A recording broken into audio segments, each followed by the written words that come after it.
What up, Broncos country? Welcome back to the channel. Football season is upon us. Denver Broncos, week 1, opening up against AFC West rival, Las Vegas Raiders. They come to town this coming Sunday. Here to preview that matchup. We'll start out with a couple news, Bronco things. We'll go into injury report. We'll talk matchups, depth charts on both teams. 3 keys to how the Broncos can win this game, and we'll do some predictions at the end of this one. Didn't really do predictions last season, but gonna bring them back this season. Things different around here. Life is good. Part of Bronco Gang. You see that Bronco Gang flag in the back. So without further ado, let's get on into this preview. So some of the top stories. Russell Wilson, man, critics are just all over him. I don't really know what to believe. I feel like the media is just taking things way out of proportion. The biggest news headline today was, Russell Wilson not Russell Wilson, but Sean Payton telling Russell Wilson, stop kissing all the babies. You're not running for the public office. I feel like, honestly, that's taken way out of proportion. People are paying way too much attention to that. I feel like it's not as big as what people are making it out to be. People just keep saying, what week is he going to get benched? And when is Jarrett Stidham going to be the starter? People saying he's washed.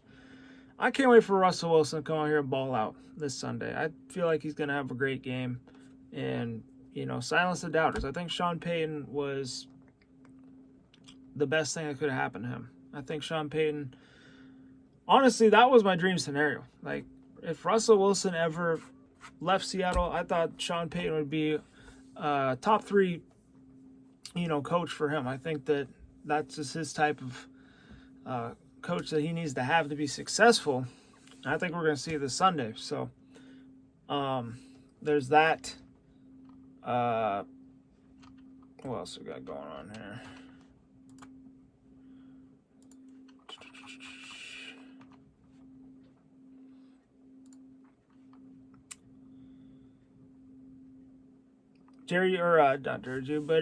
Tim Patrick restructured his contract. The Broncos saved $3 million. Looks like a couple days ago, Broncos cut Christopher Allen. Second straight season, he's going to be on the IR. Not that big. They named captains today. You have Kareem Jackson, Justin Simmons, the captain's patch on defense. I know Riley Dixon, the punter's going to have a captain's patch. Cortland Sutton, Mike McGlinchey, and Russell Wilson are going to have the captain patches on offense. Kind of surprised that Pat Surtain didn't get a captain's patch, but probably because it's only his second year in the league, but that's all right. Another cool thing that I was reading about, Travis Hunter, Colorado Buffalo, who, stood out in that first game.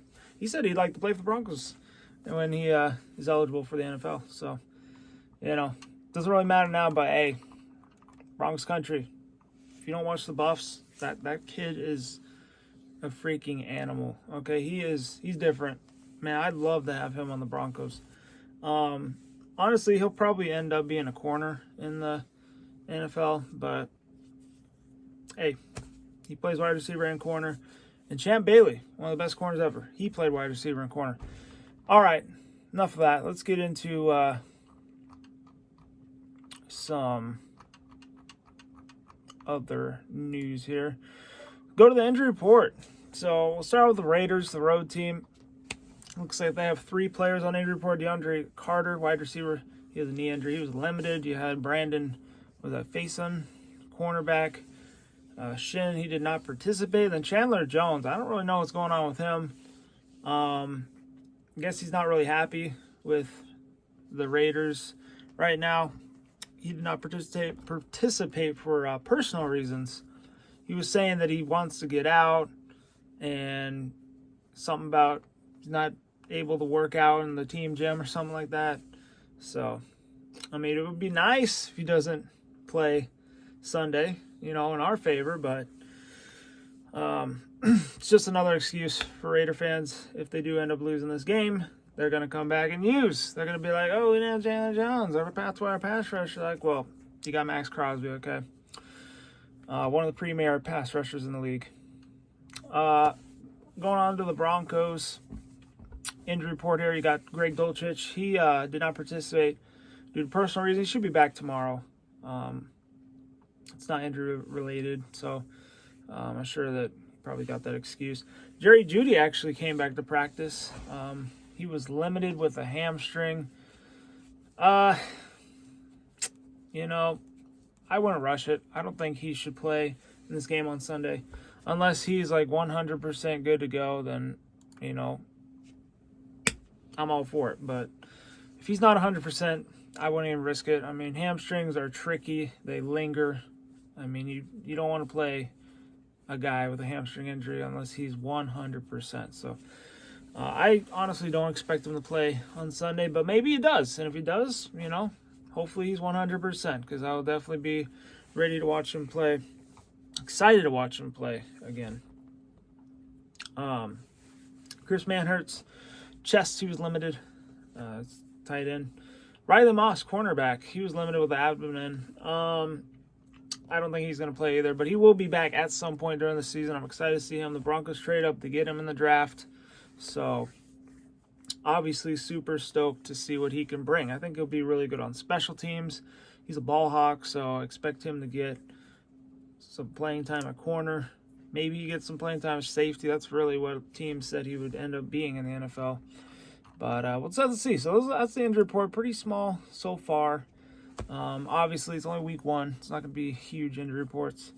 Matchups, though, man, everybody is going to have eyes on this matchup. Devontae Adams versus PS2. Man, that matchup last year, Devontae Adams, he won. He won that last matchup. I think Pat Surtain did decent in the first one when they played him in Vegas, or when we played him in Vegas. But that second matchup, yeah, Devontae Adams got him. And he literally said that he's too young.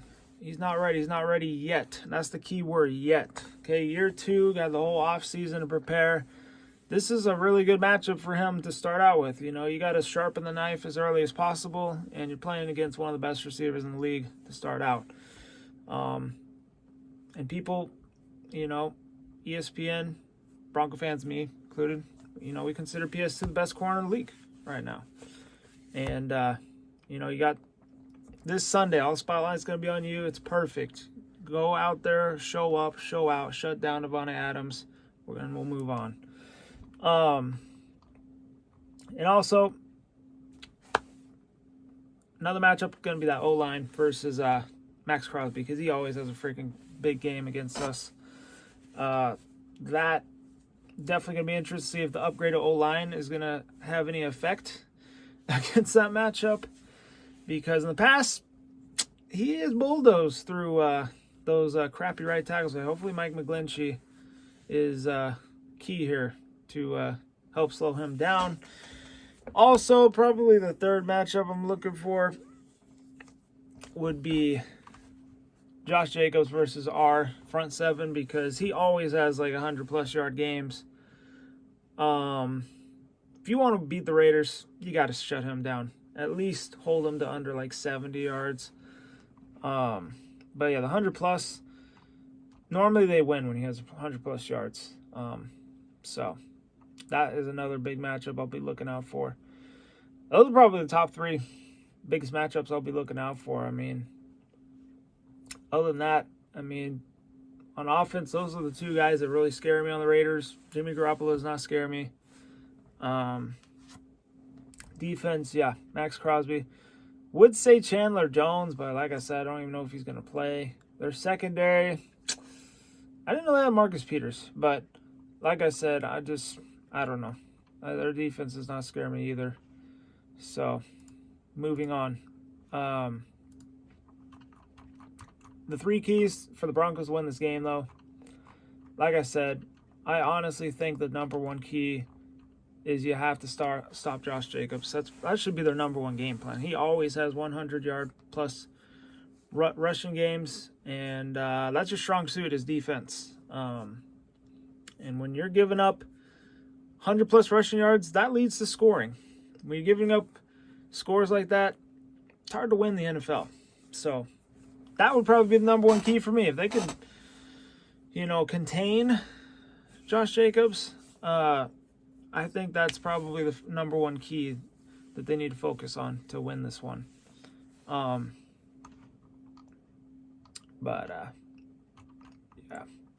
Number two key would definitely have to be the Max Crosby thing.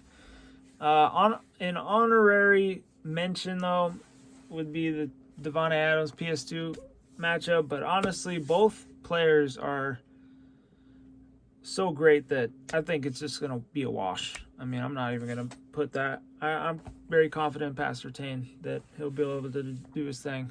I think he's going to get revenge this time. But, man, Max Crosby, I don't know. That worries me. The O-line, we'll just have to see. Mike McGlinchey has not played all preseason. He's coming back from his injury. Ben Powers has been kind of getting powered over. I don't think he's been the greatest in the preseason. He's been okay. So hopefully he steps up and, becomes a power. Garrett Bowles coming off of the broken leg. We'll have to see how he does.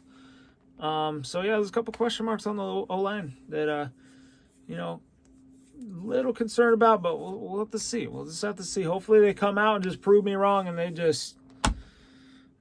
roadblocks and nobody's going to get through. And Russ has all day to throw. That's what I'm hoping for, but, it all starts right there up front. I mean, if Russell Wilson's going to have success, it's really going to be how much the O-line provides him. And, third key, honestly, going to be Sean Payton, Last year, Nathaniel Hackett, he wasn't it, man.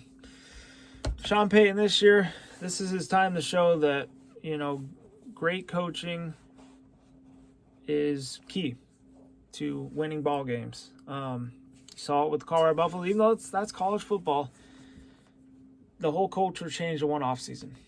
And they look a hell of a lot better to start out this season. I'm hoping the same thing happens this Sunday for the Denver Broncos, where Sean Payton, does his thing, and this team just looks a whole lot better, a whole lot professional, and they're, focused and ready to take care of business like they've been saying all week.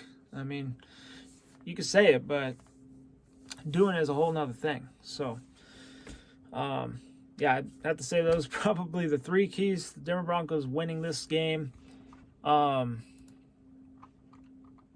And final prediction, though, I do think the Broncos are going to win this game. They have a really good record in home openers. And no, I did not say week one. I said home openers. I started home. I believe they've only lost one game at home in like the last 10 years. I don't know. Last 20 years, probably have only lost like 2 or 3 of those openers.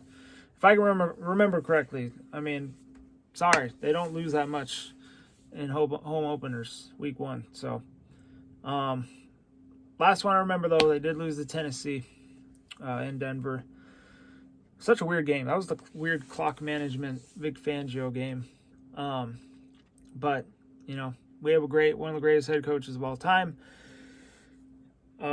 This opener, I expect the Broncos to get at least a 10-point win. I'm going to go 30-20. You know what? Screw it. We're going 30-20 Broncos. Okay? That is my prediction for this one. Is it bold? Yes. Because this game could, if they don't do any of those 3 keys I said, they're going to lose this game. And it could be ugly. It could be like a 19-18 loss. But I'm going to stay confident. I'm going to stay faithful. We're going to go 30-20 Broncos. Getting that victory. Week 1, 1-0 at home. Come on, Broncos country. Let's go. Anyway, super stoked for the game. We'll have a recap video after the game on Sunday. Everybody leave your comments down below. Who you think's going to win? Thoughts? Like, subscribe, go Broncos.